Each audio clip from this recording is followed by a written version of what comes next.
My son's mother-in-law threw a bowl of boiling hot soup right in my face.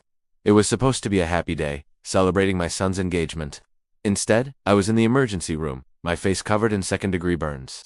All because his fiancé's mother, Brenda, thought I wasn't good enough for her precious daughter. She called me trash, said my son was marrying up, and that I should be grateful. When I stood up for myself, she grabbed the soup tureen and, well, you know the rest. The pain was unbearable, but the humiliation was even worse. Lying in that hospital bed, I felt so small and powerless. The police said it was a domestic dispute, a he said, she said situation, even with my blistering skin as evidence.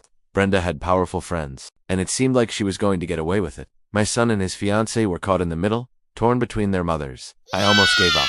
I thought, maybe she's right. Maybe this is just my life now. But then, a flicker of an old memory sparked in my mind. A name I hadn't thought of in decades.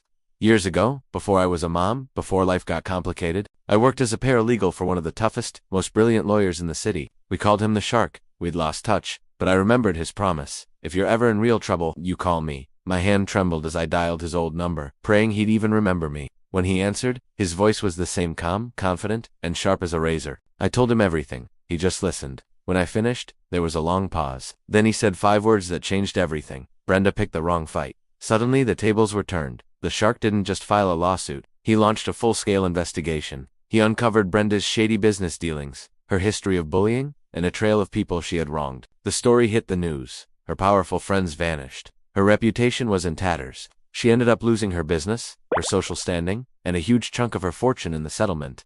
She never bothered my family again. Sometimes, when you're pushed to your absolute limit, you discover a strength you never knew you had. And sometimes, it helps to have a shark on your side. Thanks for listening, and if you liked my story, please subscribe for more.